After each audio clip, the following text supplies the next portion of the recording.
C'est Moustapha Nam, artiste, auteur-compositeur, enfant du Sénégal et initiateur du Diallo Wally Festival de Dagana. Oui. Contrairement aux autres festivals, le Diallo Wally se fait dans une ville qui a une richesse culturelle exceptionnelle et bizarrement la population ne s'en rend même pas compte parce qu'il y a une cohésion, une symbiose entre les ethnies. À Dagana, tu verras facilement le Peul avec toute sa culture. Le Bambado qui est une frange des Alpulaar qui a une culture très riche. Ne parlons pas des Wolof parce que les cantatrices quand ils te chantent de Diallo Wally ou quand ils te chantent de Nder ou quand ils te chantent de Kordama, tu sauras nettement que les Wolof également ont une culture exceptionnelle. Et je pense que d'ailleurs c'est cette culture Wolof que l'on découvre à Dagana, que l'on retrouve naturellement chez les Lébou à Dakar. Parce que on se rend compte que c'est le même type ou la même démarche qu'ils font lorsqu'ils veulent montrer leur culture. On penserait également aux Maures, parce que les Maures sont une frange de la culture Walo-Walo, parce qu'ils sont à Dagana, ils sont à Richard Toll, ils sont tout le long du fleuve du Sénégal. Du fleuve Sénégal, aussi bien du côté de la Mauritanie que du côté du Sénégal. Et à Dagana, c'est tout un quartier où résident les Maures. Et les Maures font partie tellement du festival, il va falloir voir ça avec le carnaval qui s'y déroule. Et il y a des activités qui se font dans le quartier des Maures chaque année durant le festival.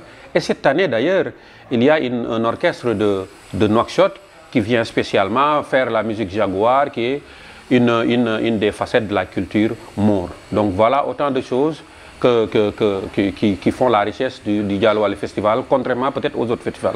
Cette année, on a noté que c'est surtout les Alpulaar, on a dédié surtout cette édition aux Alpulaar.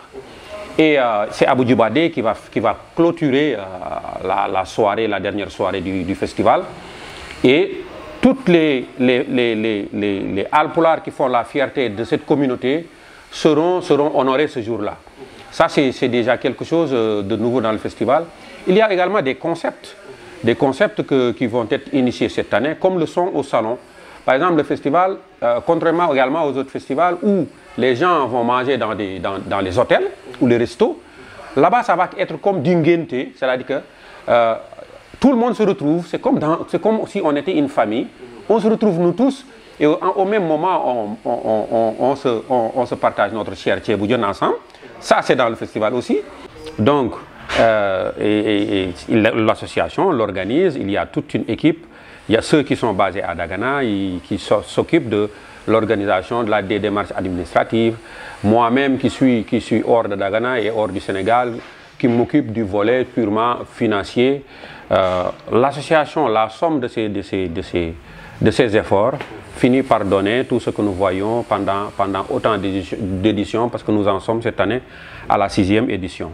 Et sans bourse déliée, parce que c'est gratuit, c'est ça la force. Parce qu'à Dagana, comme il n'y a pas beaucoup de restos, les festivaliers qui viennent, les journalistes qui résident là-bas pour quelques jours, on devrait s'en occuper aussi bien du côté de l'hébergement que de la restauration. Et donc, durant le repas, le son au salon consiste simplement à inviter un artiste tout seul avec sa guitare dans un coin dans le salon qui fait plaisir à ce public qui se restaure et qui prend son temps autour d'un ataya. Et c'est ça, on va le faire durant presque toute la durée du festival.